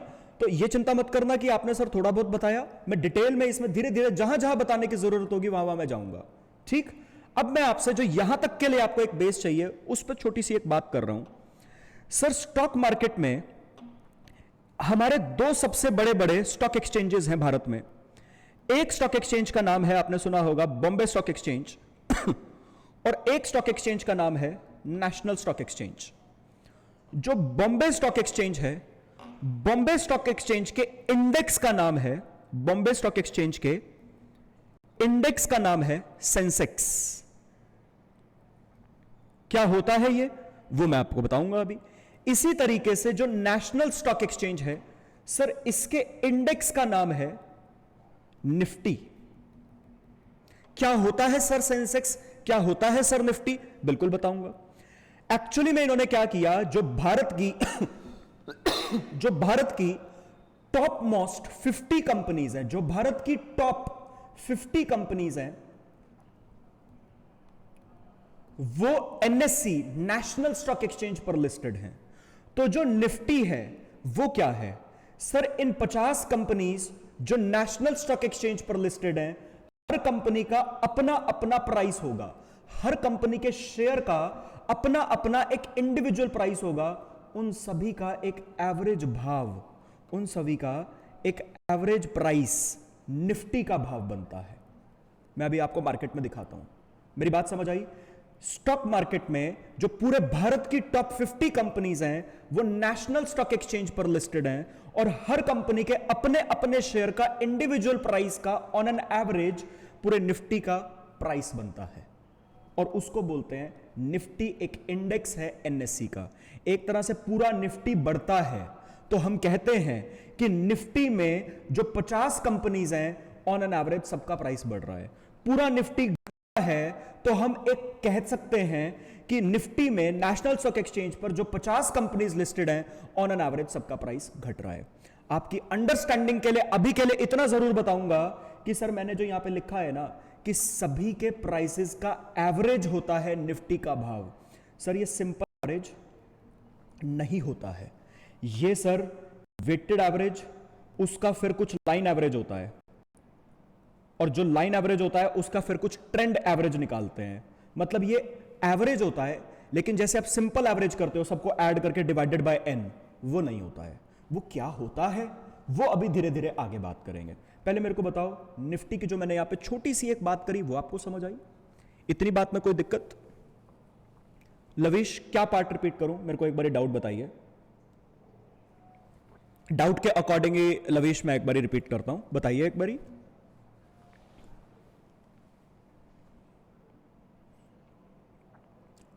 कोई बात नहीं लविश, एक काम करो, मैं सेंसेक्स की बात करता हूं उसके बाद फिर से निफ्टी की बात करूंगा, क्योंकि सेंसेक्स में भी सेम बात होगी तो आपको निफ्टी की बात ना एकदम से समझ आ जाएगी। ठीक है लविश, ध्यान से सुनिएगा। जैसे मैंने एनएससी निफ्टी में बात करी सर, उसी तरीके से सेंसेक्स आता है। भारत की जो टॉप 30 कंपनीज, मेरे को पता है यहां पे आपके मन में कुछ डाउट्स आएंगे, मैं अपने आप बोलता रहूंगा। भारत की जो टॉप 30 कंपनीज हैं वो सर बॉम्बे स्टॉक एक्सचेंज पर लिस्टेड हैं। भारत की top 30 companies Bombay stock exchange पर हैं और भारत की top 50 companies national stock exchange पर हैं। बॉम्बे स्टॉक एक्सचेंज पर भारत की सिर्फ टॉप 30 जो कंपनीज हैं, हर कंपनी का अपना अपना शेयर का प्राइस होगा। जैसे सबसे पहले नंबर पे टीसीएस आती है, टाटा कंसल्टेंसी सर्विसेज, उसके शेयर का प्राइस चल रहा होगा कुछ ना कुछ, मान लो 1000 रुपए। सेकंड नंबर पे आती है रिलायंस इंडस्ट्रीज लिमिटेड, उसके अपने शेयर का प्राइस चल रहा होगा कुछ ना कुछ, मान लो 2001 शेयर का प्राइस। इसी तरीके से तीसरे नंबर की, चौथे नंबर की, अप टू 30 नंबर की कंपनी, ये top 30 companies Bombay stock exchange में लिस्टेड हैं। और सर इन टॉप 30 कंपनीज के ग्रुप को क्या बोलते हैं? इन 30 कंपनीज के ग्रुप को क्या बोलते हैं? सेंसेक्स बोलते हैं। तो इसका मतलब जो ये सेंसेक्स है वो क्या है? जो ये टॉप 30 कंपनीज हैं, हर एक कंपनी का जो अपना इंडिविजुअल शेयर का प्राइस है, उन सब का एक एवरेज भाव, उन सब का एक एवरेज भाव सेंसेक्स का भाव बनता है। मेरी बात समझ आई? उन सबका एक एवरेज भाव सेंसेक्स का भाव बनता है। और जैसे मैंने निफ्टी में बोला वैसे ही मैं सेंसेक्स में बोल रहा हूं कि सर जो ये एवरेज होता है ये सिंपल एवरेज नहीं होता, ये वेटेड एवरेज, उसका लाइन एवरेज, उसका ट्रेंड एवरेज वगैरह किया जाता है। मैं बता रहा हूं क्या डिफरेंस होता है, वो मैं बता रहा हूं। शिवेन अभी धीरे धीरे पूरी बात डिस्कस करने दो, यहां तक की बात समझ आई। अब लवीश जैसे पूछ रहा था, लवीश यही बात अगर आप एनएससी में डालो, जैसे मैंने बीएससी में बोला, एनएससी में नेशनल स्टॉक एक्सचेंज में भारत की टॉप 50 कंपनीज लिस्टेड होती हैं, और निफ्टी में जब भारत की टॉप 50 कंपनीज लिस्टेड होती हैं, हर एक कंपनी का अपना इंडिविजुअल शेयर का कुछ प्राइस होता है। अगेन पहले नंबर पे टीसीएस, दूसरे नंबर पे रिलायंस एंड सो ऑन। हर एक कंपनी का इंडिविजुअल शेयर के प्राइस का एक एवरेज भाव निफ्टी का भाव बनता है। ठीक है जी। यहां पे सर एक डाउट आता है, डाउट ये आता है सर एक बात बताओ, आप बीएससी में कह रहे हो भारत की टॉप 30 कंपनीज, एनएससी में कह रहे हो भारत की टॉप 50 कंपनीज, तो सर एक बात बताओ, जो टॉप 30 है वो टॉप 50 में तो होगा ही होगा। क्या सर समझ नहीं आया? दोबारा बोलना एक बारी। सर सेंसेक्स में, बॉम्बे स्टॉक एक्सचेंज में भारत की टॉप 30 कंपनीज हैं, निफ्टी में भारत की टॉप 50 कंपनीज हैं, जो टॉप 30 है वो टॉप 50 में तो होगा ही होगा। क्या सर इसका मतलब हम ये मान लें कि जो बॉम्बे स्टॉक एक्सचेंज में टॉप 30 कंपनीज हैं वो नेशनल स्टॉक एक्सचेंज की कॉमन है? बिल्कुल हां सर। जो टॉप 30 कंपनीज हैं वो बॉम्बे स्टॉक एक्सचेंज में भी सेम रैंकिंग पर हैं, नेशनल स्टॉक एक्सचेंज पर भी सेम रैंकिंग में है। बस नेशनल स्टॉक एक्सचेंज में तो 30 के आगे 31, 32, 33 अप टू 50 और आ जाती हैं, 20 कंपनीज और आ जाती हैं। पहली टॉप 30 कंपनीज दोनों जगहों पर कॉमन है। मेरी यहां तक की बात समझ आई? हां जी। ये बेस ना मुझे आगे चाहिए होगा, इसलिए मैं साथ के साथ आपसे डिस्कस कर लेना चाह रहा हूं। समझ आया यहां तक? हां जी, समझ आ रहा है सबको? नींद में तो नहीं हो? बोरिंग तो नहीं लग रहा ये टॉपिक? सभी को समझ आ रहा है? जैसे मैं आपके सामने एक बारी स्टॉक एक्सचेंज खोलता हूं, एक बारी रुकिए, मैं आपको एक बारी लाइव शो करता हूं इसका। 2-3 चीजें आपको, एक सेकेंड। मजे आ रहे हैं शिवांगी? ओके, सही बात है, पढ़ने में मजा आना चाहिए यार, काम वही करो जिसमें मजा आए। एक मिनट यार, हाँ इंटरनेट ओपन हो रहा है, मैं एक बारी आपको मनी कंट्रोल पे एक बारी इसका दिखाता हूं। अच्छा, आपकी नॉलेज के लिए अब बता रहा हूं एक चीज, अगर स्टॉक एक्सचेंज से रिलेटेड आपको कोई भी बात देखनी हो तो उसके लिए, अब ये मैं फॉलो करता हूं इसलिए बता रहा हूं, ये मत समझ लेना सर किसी वेबसाइट को प्रमोट कर रहे हो, आपकी कोई कमीशन वगैरह है क्या, ऐसा कुछ नहीं है। तो एक वेबसाइट है, शायद आपने सुना भी होगा, www.moneycontrol.com।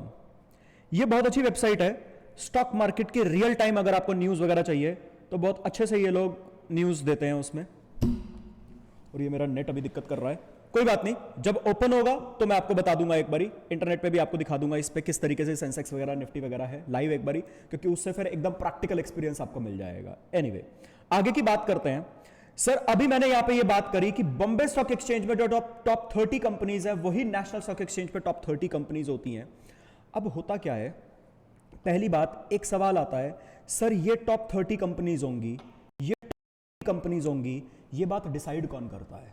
सर ये बात कोई डिसाइड नहीं करता, ये reserve bank of India, SEBI, ये वाली बात इनमें से कोई अथॉरिटी डिसाइड नहीं करती है, कोई सरकार डिसाइड नहीं करती है कि ये टॉप 30 कंपनीज होंगी या ये टॉप 50 कंपनीज होंगी। पर सर ये बात डिसाइड कैसे होती है? ध्यान से सुनिएगा अब इस बात को। सर किसी भी कंपनी को आज अगर मार्केट में बेच दिया जाए, किसी भी कंपनी को आज अगर ओपन मार्केट में बेच दिया जाए तो वो कंपनी कितने में बिकेगी, ये निकाला जाता है हर कंपनी का। दोबारा रिपीट कर दो सर, समझ नहीं आया। किसी भी कंपनी को, जैसे रिलायंस का निकालना है तो रिलायंस के लिए क्या देखा जाएगा, अगर आज रिलायंस को मैं ओपन मार्केट में बेचने निकल जाऊं तो रिलायंस कितने में बिकेगा, पूरी की पूरी कंपनी, वो वैल्यूएशन निकाली जाती है। सर इस बात को जो मैंने बोली है इसको क्या बोलते हैं मार्केट की लैंग्वेज में? Market capitalization. मार्केट कैपिटलाइजेशन का अल्टीमेटली मतलब ही क्या होता है कि इस कंपनी को अगर आज ओपन मार्केट में बेच दूं तो वो कितने में बिकेगी, और इसी को सर एक और नाम से बोला जाता है market value of company. Sir her company की मार्केट वैल्यू या यूं कहूं मार्केट कैपिटलाइजेशन निकाला जाता है और इसके बेसिस पर रैंकिंग तय होती है। जो टॉप 30 कंपनीज हैं उसका मतलब है, जैसे टीसीएस पहले नंबर पे है, मतलब ये भारत की सबसे महंगी कंपनी है, इस कंपनी को अगर बेचा जाए तो सबसे महंगे में ये कंपनी बिकेगी। दूसरे नंबर पर रिलायंस आती है, इसका मतलब रिलायंस को अगर आज ओपन मार्केट में बेच दिया जाए तो वो दूसरे नंबर पर सबसे महंगे में बिकेगी। ये मार्केट कैपिटलाइजेशन हर कंपनी का निकलता है। ठीक है जी। सर एक बात बताओ, इसकी कैलकुलेशन, मार्केट कैपिटलाइजेशन की कैलकुलेशन तो बड़ी मुश्किल से हुआ करती होगी फिर? ना पुत्र ना, इसकी कैलकुलेशन इतनी आसान है कि मैं क्या ही बताऊं आपको। इसकी कैलकुलेशन है number of outstanding shares. Outstanding shares का मतलब मार्केट में इस कंपनी के कितने शेयर्स अभी इशूड हैं, मल्टीप्लाई बाय करंट प्राइस। अभी मार्केट में इस कंपनी के एक शेयर का क्या प्राइस चल रहा है, बस उससे इसको मल्टीप्लाई कर दिया जाता है। ये इंटरनेट ओपन हो गया है, मैं आपको एक बारी मार्केट में दिखा रहा हूं साथ के साथ, ठीक है ना। पहले मेरे को बताओ, यहां तक की जो बात मैंने बोली वो आपको समझ आई? बताओ।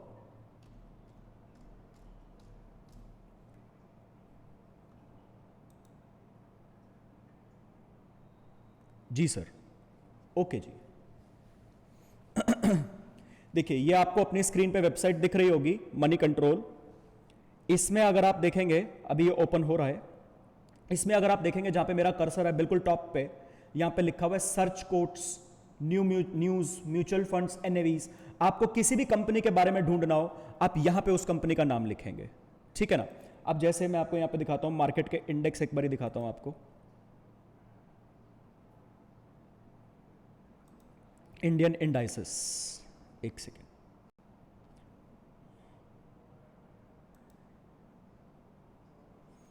अरे नालायक चल जा ढंग से। ये देखिए यहां पे, ये जो सेंसेक्स का यहां पे भाव दिख रहा है आपको 51,422.88, और उसके नीचे देखिए सारी कंपनीज के नाम आ रहे हैं, Asian paints, axis bank, Bajaj auto. तो ये कैसे आ रहे हैं? मैंने आपको यही बात अभी बताई कि हर एक कंपनी का इंडिविजुअल शेयर का प्राइस होता है, उन सबका एक ऑन एन एवरेज किसका निकलता है? सेंसेक्स का निकलता है। इसी तरीके से मैं सेंसेक्स का नेट देखकर मैं निफ्टी का देखना चाहूं तो यहां पे नीचे कहीं पे निफ्टी भी आ रहा होगा, एनएससी ये आ रहा है, नेशनल स्टॉक एक्सचेंज। मैं इस पे क्लिक करूंगा तो निफ्टी का भाव आ जाएगा। जैसे मैंने ये क्लिक किया, निफ्टी 50, ये भी मैं अभी आपको बताता हूं। तो यहां पे निफ्टी टॉप 50 कंपनीज, ये मैंने आपको बताया, इसका भाव आज कितना चल रहा है? 15,435। ये कैसे आया? टॉप 50 कंपनीज का भाव, उसका ऑन एन एवरेज। और मेरे को पता है यहां पे आपके मन में एक डाउट जरूर आया होगा। क्या डाउट सर? यहां तक की बात समझ आई जो मैंने आपको ये मार्केट में अभी यहां पे दिखाया, ये सभी को क्लियर है? इसमें किसी को कोई दिक्कत तो नहीं?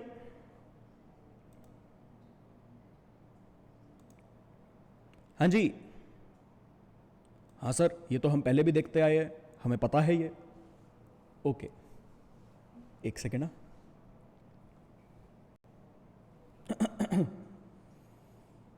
हाँ जी, तो मैं यहां पे आपको बता रहा था करंट मार्केट प्राइस अभी उस बात को भी लिंक करता हूं जो मैंने अभी आपको निफ्टी 50 वगैरह का दिखाया है। तो मैं यहां पे आपको बता रहा था कि ये बात तय कैसे होती है कि ये टॉप 30 कंपनीज या ये टॉप 50 कंपनीज होंगी। सर ये कोई डिसाइड नहीं करता, ये डिसाइड होता है अगर आज उस कंपनी को ओपन मार्केट में बेच दिया जाए तो वो कंपनी कितने में बिकेगी। That is known as market capitalization, और इसी को क्या बोलते हैं, market value of company.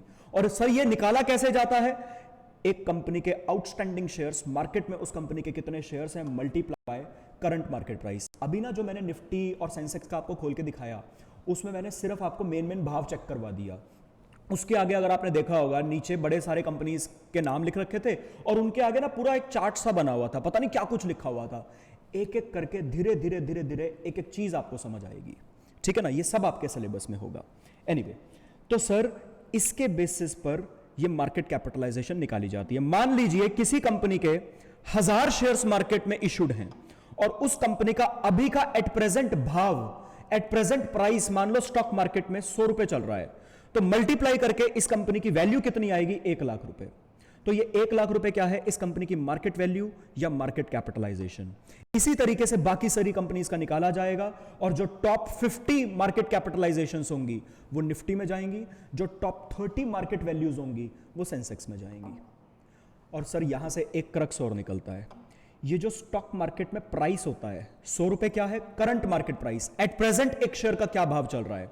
Stock market में शेयर के प्राइसेस पल पल बदलते हैं, या आप पलक झपकाओगे उधर मार्केट में प्राइस चेंज हो चुका होगा।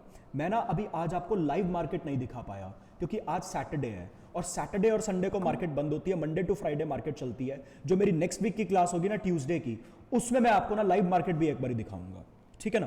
तो कहने का मतलब है सर, अब मेरा आपसे सवाल है, ध्यान से सुनिएगा, जो शेयर का प्राइस होता है, करंट मार्केट प्राइस होता है, वो तो हर पल बदलता है। यहां आपने पलक झपकाई उधर शेयर का प्राइस बदल गया। क्या मैं कह सकता हूं कि एक कंपनी की जो मार्केट कैपिटलाइजेशन होती है या एक कंपनी का जो मार्केट वैल्यू होता है वो भी पल पल बदलेगा।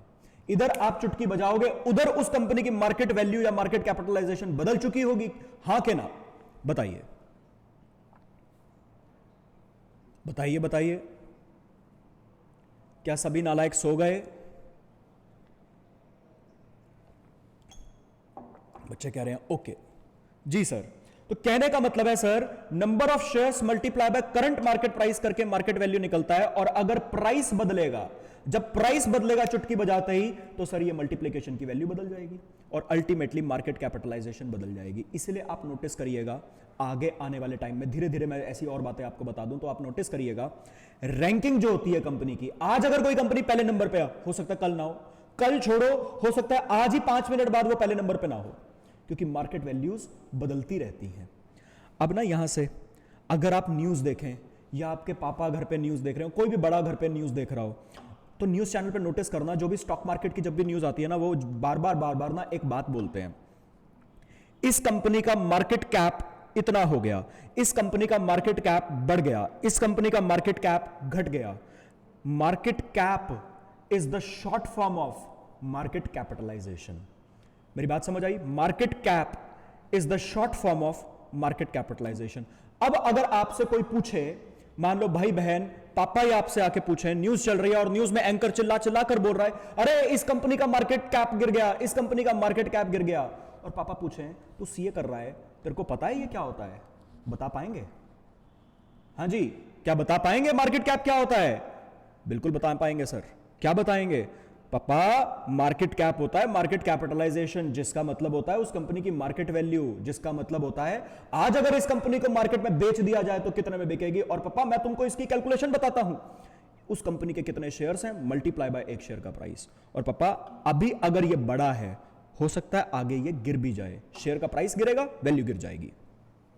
आसान है बिल्कुल। हाँ जी, शेयर के प्राइस कौन चेंज करता है? शेयर के प्राइसेस बच्चे डिमांड और सप्लाई पे चेंज होते हैं। शेयर के प्राइसेस डिमांड और सप्लाई पे चेंज होते हैं। मनसू आपने पूछा, इन्होंने पूछा शेयर के प्राइसेस कौन चेंज करता है? कोई नहीं चेंज करता। बेसिकली इंडियन स्टॉक मार्केट में एक सेकंड के अंदर कम से कम भी नहीं तो 10 से 15 लाख के ट्रांजैक्शंस हो जाती हैं एक सेकंड के अंदर। सर बिलीव इट, एक सेकंड के अंदर 10 लाख ट्रांजैक्शंस होना, जिसमें से कुछ लोग हो सकता है शेयर बाय कर रहे होंगे, कुछ लोग हो सकता है शेयर सेल कर रहे होंगे, मैं यहां पे नंबर ऑफ ट्रांजैक्शंस बता रहा हूं, हो सकता है वो बाय करने की हो सकता है वो सेल करने की हो। अब आप देख लो, सेल करने से सप्लाई बढ़ेगी, बाय करने से डिमांड बढ़ेगी, जो ज्यादा हो रहा होगा उस तरफ प्राइस टिल्ट हो जाएगा। बाइंग बढ़ रही है, अगर मार्केट में शेयर्स की बाइंग बढ़ रही है मतलब डिमांड बढ़ रही है, प्राइसेस बढ़ जाएंगे। अगर मार्केट में शेयर की सेलिंग बढ़ रही है, बिकवाली बढ़ रही है मतलब सप्लाई बढ़ रही है, प्राइसेस गिर जाएंगे। इस तरीके से डिमांड और सप्लाई के फोर्सेस के हिसाब से प्राइसेस चेंज होते हैं। ये मैंने बिल्कुल बेसिक बताया है, वैसे बहुत सारे मैकेनिज्म्स और होते हैं, लेकिन मार्केट के मैकेनिज्म्स होते हैं, वो धीरे धीरे बात करेंगे उसमें। समझ आया मंसू? आपके नाम की भी प्रोनाउंसिएशन मैं सही कर रहा हूं ना?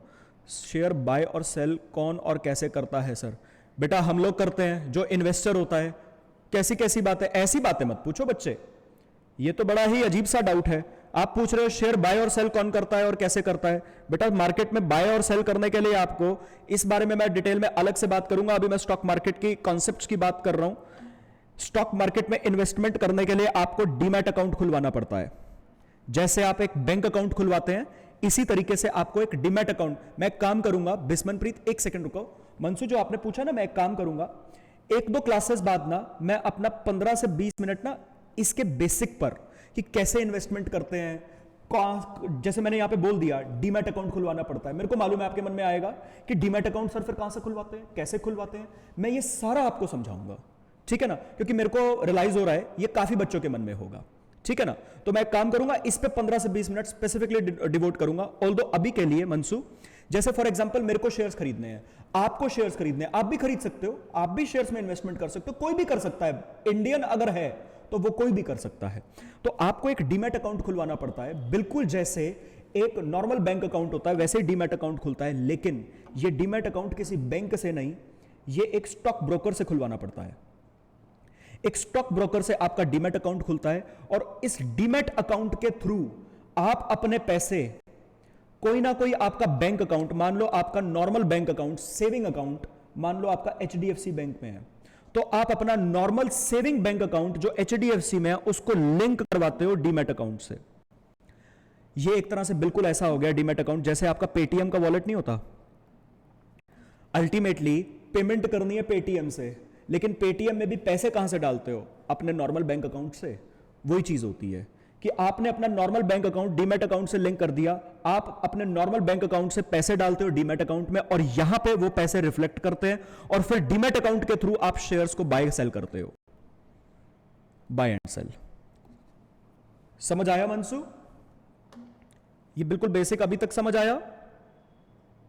अच्छा, बिस्मनप्रीत ने लिखा सर अगर किसी ने शेयर सेल कर दिए वो भी आउटस्टैंडिंग शेयर्स में इंक्लूड होंगे वाइल कैलकुलेटिंग मार्केट कैपिटलाइजेशन। बिल्कुल बिस्मनप्रीत, क्योंकि जब मैं बात करता हूं ना शेयर सेल हो गए, ये मान लो मैं अपने शेयर्स बेच रहा हूं, मैंने रिलायंस के शेयर्स खरीद रखे हैं और मान लो मैं रिलायंस के शेयर्स आज बेचता हूं, तो मैं कंपनी को वापस जाके नहीं बेचूंगा, मैं मार्केट में किसी और इंसान को बेचूंगा, या तो मार्केट में किसी और इन्वेस्टर को बेचूंगा या फिर स्टॉक एक्सचेंज को वापस करूंगा।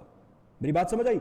कंपनी को वापस नहीं बेच दूंगा, कंपनी के एंड से तो वो शेयर्स मार्केट में ही हैं, मार्केट में ही लोगों के बीच में घूम रहे हैं वो शेयर्स, कंपनी के पास वापस नहीं पहुंचे। तो वो भी एक तरह से आपके सवाल का इन शॉर्ट जवाब बिस्मनप्रीत, वो एक तरह से आउटस्टैंडिंग में इंक्लूडेड रहेंगे।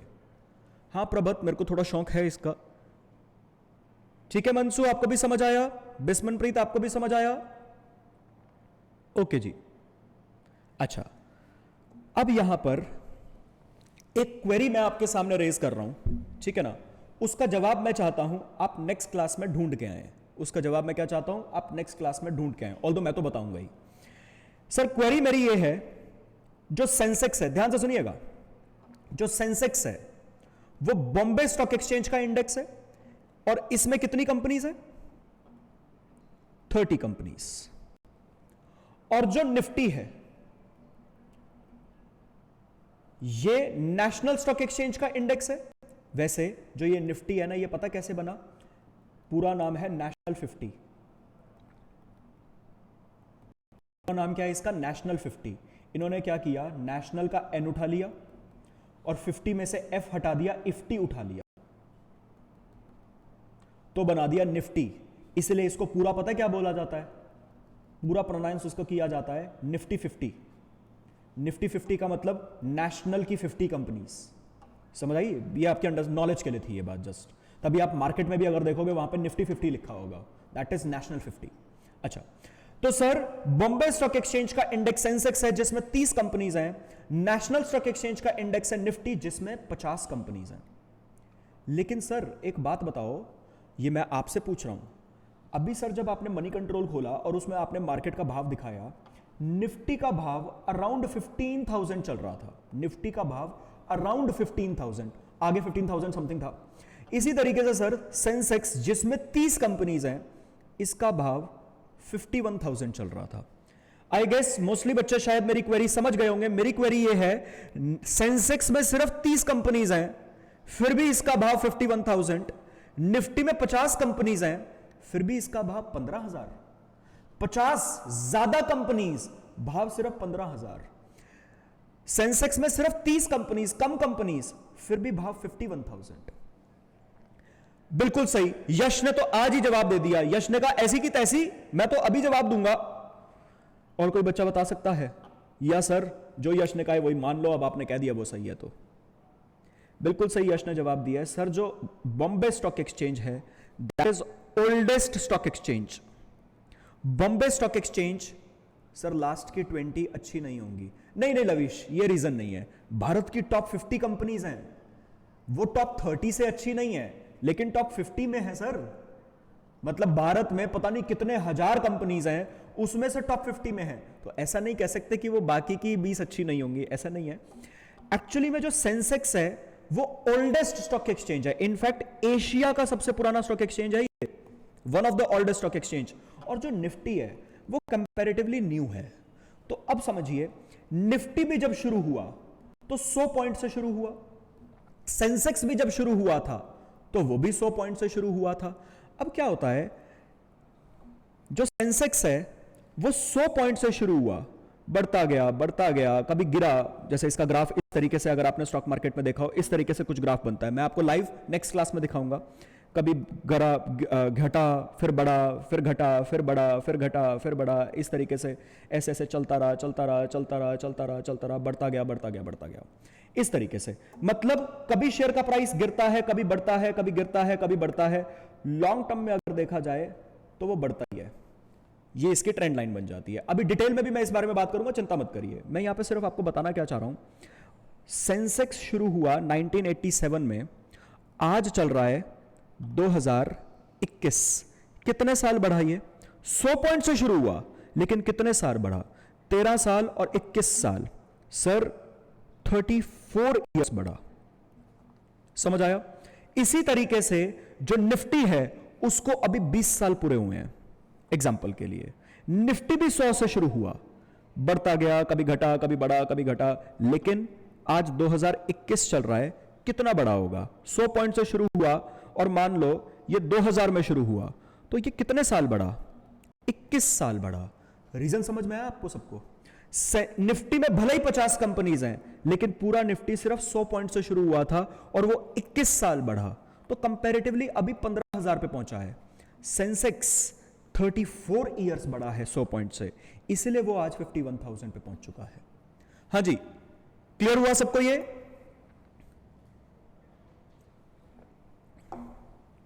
कोई दिक्कत तो नहीं इसमें? चलिए, तो हमारी क्लास का आज का टाइम खत्म हो गया। आई गेस आपको आज की ये सारी बातें समझ आई। मैंने अभी आपसे इस सब्जेक्ट का पूरा बेस डिस्कस किया है और आपको मेरे ख्याल से कुछ दिक्कत नहीं होगी आज की क्लास में। क्लास भी एकदम ग्लिच फ्री चली होगी। तो वैसे बताओ, आपको ये जो भी हम सेटअप, आपको ऑनलाइन सेटअप दिया गया है जूम मोड से, जिस तरीके से आपको सेटअप वगैरह मिला है, ये सबको सही लग रहा है? कोई दिक्कत तो नहीं आ रही इस सेटअप में? मुश्किल तो नहीं लगा? एकदम ग्लिच फ्री क्लास चल रही है? अनुष्का कह रही है सर मस्त है। Okay Anushka, thank you. Okay जी, चलिए बाकी फिर नेक्स्ट क्लास में करते हैं। और नेक्स्ट क्लास में अब मैं एक नए चैप्टर से शुरू करूंगा। नया चैप्टर मतलब पहला चैप्टर से शुरू करूंगा। उसी के लिए मैंने ये सारा बेस आपका तैयार किया है। ठीक है जी, चलिए बाय बाय, बाकी नेक्स्ट क्लास में करते हैं।